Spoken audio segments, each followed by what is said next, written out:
आपण पाहत आहात लोकप्रवाह न्यूज 24 तास प्रत्येक घडामोडीवर लोकप्रवाहाची नजर।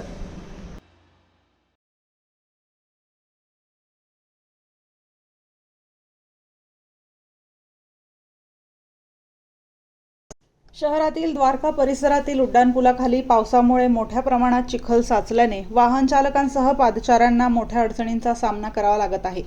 चिखलामुळे रस्ता अत्यंत निसरडा झाला असून या मार्गावरून जाताना दुचाकीस्वारांनी विशेष खबरदारी घेण्याची गरज निर्माण झाली आहे।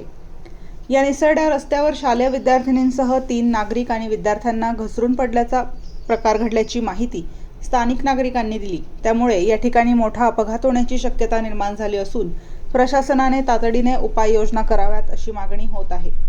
चिखल हटवण्यासाठी महापालिकेकडून या ठिकाणी पाणी मारण्याचे काम सुरू करण्यात आले आहे।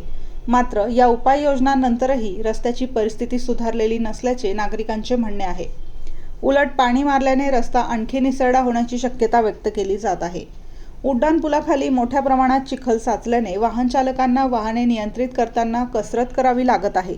विशेषतः दुचाकीस्वारांसाठी हा मार्ग धोकादायक ठरत असून एखादी मोठी दुर्घटना घडण्यापूर्वी प्रशासनाने तातडीने चिखल हटवावा अशी मागणी नागरिकांकडून करण्यात येत आहे। दरम्यान केवळ तात्पुरती उपाययोजना न करता भविष्यात पावसाळ्यात या ठिकाणी पाणी व चिखल साचणार नाही यासाठी योग्य निचरा व्यवस्था आणि कायमस्वरूपी उपाययोजना करण्याची मागणी नागरिकांनी केली आहे। लोकप्रवाह न्यूज 24 ताससाठी ब्युरो चीफ मोहसिन पठाण, नाशिक।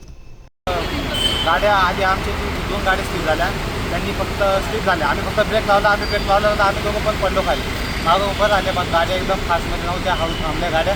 तर आम्ही इथं 4 गाडी तर सोबतच स्लिप झाल्या, पहिली स्लिप झाल्या त्यांचा पण आम्ही ब्रेक लावला, आम्ही ब्रेक लावता आम्ही स्लिप झालो।